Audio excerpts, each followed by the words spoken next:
ninamweka Odeta mikononi mwako.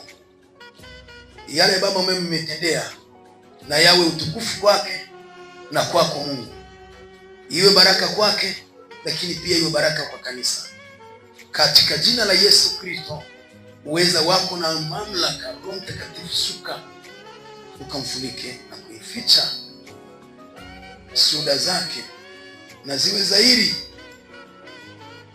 na kila ambacho anakisudia iwe ni haki yake ya milele, na wote tuseme amina. Dada karibu. Bwana Yesu asifiwe. Bwana Yesu asifiwe sana. Kwa majina mimi naitwa Odeta Abel, natokea Rwengoa. Nimekuja hapa kwenye madhabahu ya Mungu, nimesimama kutoa shuhuda matendo makuu Mungu anayotenda katika ndoa yangu, anayotenda juu ya watoto wangu. Bwana Yesu asifiwe. Anayonitendea mimi. Kwanza ninatanguliza ushuhuda Mungu alivyonilinda, alivyoniepusha na ajali. Nilikuwa ninataka kushuhudia, lakini roho inaniambia kwamba ukipata kikubwa cha kumtolea Mungu ndipo utakaposhuhudia. Lakini roho nyingine ikaniambia ushuhudie hata kama una kidogo. Mungu anakujua, anakuona. Bwana Yesu asifiwe. Bwana Yesu asifiwe sana. Ninamshukuru Mungu. Wakati watu wa Rwengo wanaanza kusalia huku pale mlipotoka kwenye mkutano kule nyumbani kwetu, nililengwa kugongwa na pikipiki mara 2, lakini Mungu alininusuru. Nikajua hivi ni vitisho. Shetani anataka ili watu wa Rwengo hawa wakinigonga wakate tamaa, wasipande cha barabara. Bwana Yesu asifiwe. Namshukuru Mungu amenishindia. Bwana Yesu asifiwe. Bwana Yesu asifiwe sana. Vita ni nyingi inayoinuka kwangu, lakini ninajua Mungu wetu ni mwaminifu, atanishindia. Bwana Yesu asifiwe sana. Na siku moja nilikuwa hapo nyumbani kwangu kwetu, tumelala usiku, nikaota nyoka. Nikaota kuna mtoto wanataka kumgonga. Nilipokuwa ninamwambia huyo mtoto kwamba utoke wasikugonge, akaja nyoka akaning'ata kwenye mguu, nyoka wa kijani. Basi siku moja nilipoenda shambani kata ndizi, nikakata ndizi, nikaona ametoka nyoka wa kijani amedondoka chini. Nikasema kwa jina la Yesu leo ninakuua, kama ni wewe aliyokuwa ametuma. Niliposema kwa jina la Yesu, nikatoka hapa mpaka kule kanisa, kule nje ya kanisa, nikatafuta kingo, nikakuta yule nyoka bado yupo anaamsha kichwa, anafanya hivi. Nikampiga mpaka nikamuua. Bwana Yesu asifiwe. Bwana Yesu asifiwe sana. Vita ni nyingi, lakini ninajua Mungu atafanyaje? Atanishindia. Bwana Yesu asifiwe sana. Kingine ninachotaka kumshukuru Mungu ni kwa ajili ya huyu mtoto.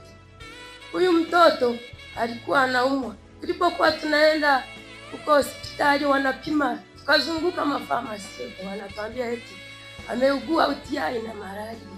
Mwanaume akatibisha mpaka akachoka. Siku moja nikamwambia, hapo tulikuwa hatujaja huko, sijachukua maamuzi ya kuja huko. Nikamwambia mtoto anaumwa, akapita akasema nimechoka. Basi Bwana Yesu asifiwe. Sisi nyumbani kipindi hatujaja huku tulikuwa tunajua kwamba mtoto mmoja aliye mgonjwa, kumbe familia yote sote tulikuwa ni wagonjwa. Bwana Yesu asifiwe. Nilipochukua maamuzi ya kuja huko, ndipo tulipoona kwamba vifungo ni vingi kwenye familia yetu. Mwanaume alikuwa ni mgonjwa, mtoto huyo alikuwa mgonjwa, na yule mrokozi alikuwa ni mgonjwa. Hata na mimi nilikuwa na kifungo cha kuwa ninatoka kwenye familia. Yaani mwanaume alikuwa ananiona kama takataka. Hata nikifanya mazuri ya namna gani, alikuwa ananisamehe. Roho inaniambia kwamba si uende huko ukatafute maisha yako. Huyu mwanaume ambaye akupendi, unatafuta nini? Roho inaniambia hivyo. Kwa mwaka, yaani kama mara 3 sikai nyumbani kwangu, ninafunga begi, ninaenda nyumbani, ninakaa mwezi, wiki niko huko. Bwana Yesu asifiwe. Lakini tangia nilipokuja hapa, hayo yote yakajulikana. Na mume wangu alitoa ushuhuda mfupi hapa, hakuelezea vizuri, hakuelezea zaidi. Alitoa ushuhuda mfupi hapa, naye alikuwa ni mgonjwa, alikuwa na uvimbe hapa. Kuna madaktari bingwa walikuwa wameenda pale, wamekuja pale hospitali Singiro, Alienda wakampima, wakamwambia ni hernia. Huo ugonjwa alikuwa amemaliza nao kama miaka 4 basi. Alafu alikuwa akiwa hapo ghafla yani haya mapaja yanamshika mara alipokuwa anakuwa huko, mpaka ampigie mtu mwingine aje amchukue mpaka nyumbani. Bwana Yesu asifiwe. Bwana Yesu asifiwe sana. Lakini walipompima kule wakamwambia kwamba watamfanyia operation. Akapanga eti anaenda Mbarara. Alishazungumzia hapa kiongozi, akampigia simu kwamba usiende huko, wakikufanyia operation utafanyaje? Utakufa. Hakwenda. Neema ya Mungu katusaidia. Alipo mchungaji alipoenda pale nyumbani alipokuwa wameleta mkutano, akamwombea mwanaume huyu, alipona. Alikuwa abebi kitu chochote tena. Bwana Yesu asifiwe. Lakini namshukuru Mungu, na mpaka sasa amepona kabisa, anafanya kazi, anabeba magunia. Bwana Yesu asifiwe. Bwana Yesu asifiwe sana. Na huyu mtoto mnayemwona hapa, nilipokuja hapa mchungaji akaita kuombea wagonjwa. Huyu mtoto akaja hapa mbele. Baba akasema huyu ni mtoto ni wa nani? Akasema ni wa kwangu. Mimi huyu baba mchungaji wetu nilikuwa sijamwambia kitu chochote. Nikasema ni wa kwangu. Akasema huyu mtoto kae unamleta tu, ninamuombea. Nikasema mtoto. Mchungaji akaanza kumuombea. Siku moja alipokuja kwenye makanisa ya nyumbani, kule nyumbani kwetu, akamgusa mtoto, akapiga kelele, akataka kukimbia. Alikuwa anauma miguu, hata shule karibia imshinda. Alipokuwa anakwenda muda wa saa 4, unaona amerudi kama bibi kizee, huyu mtoto unavyomwona. Bwana Yesu asifiwe.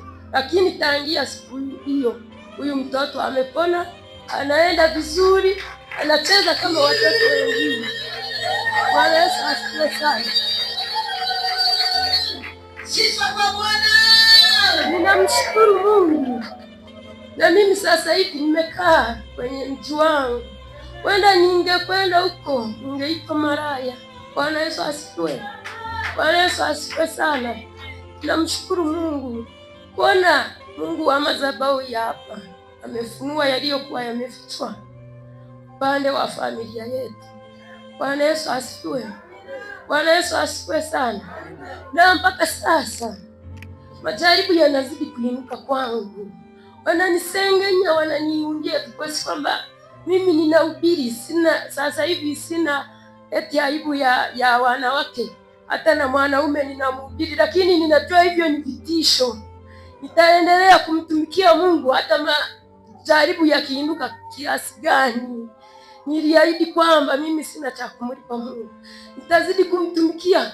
Sitarudi nyuma kuangalia nyuma, ikawa kama mke wa Rutu alivyogeuka nguzo ya chumvi.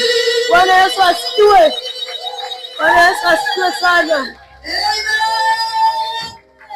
Jameni kanisa, makofi kwa Yesu. Makofi kwa Yesu.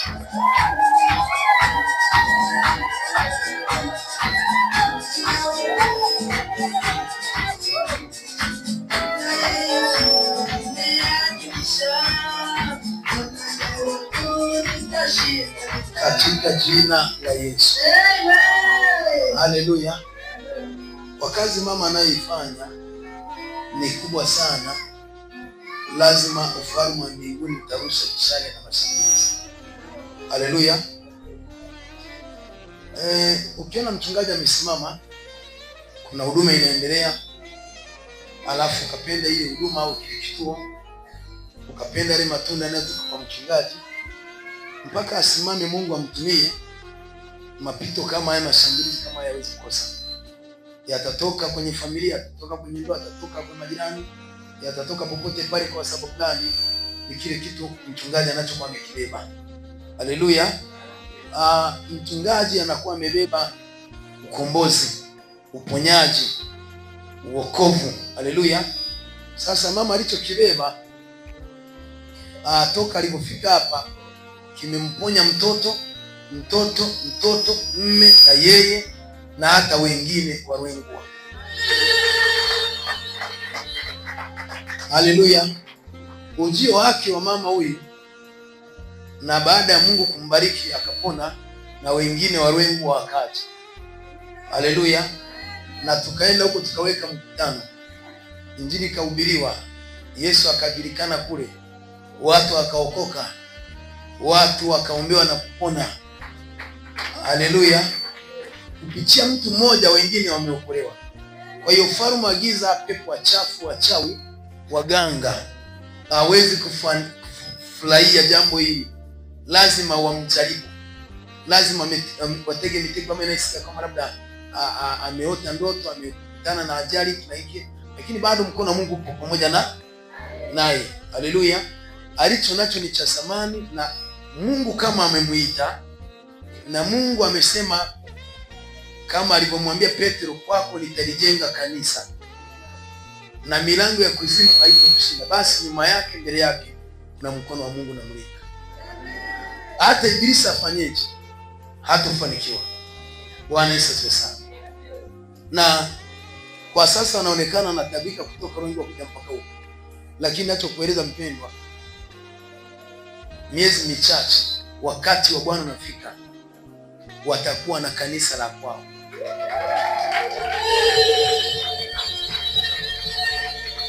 Haleluya! Simaanishi kwamba atakuwa mchungaji, simaanishi mchungaji.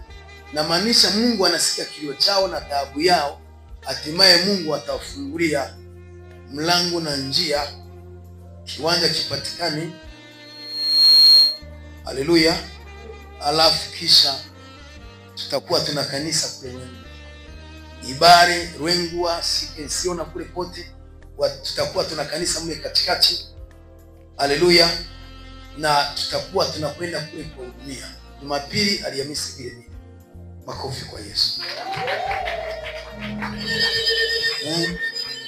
Sasa mama, nikutie moyo kwamba endelea kusimama, jitoe sadaka kwa Mungu kama Mungu isivyo.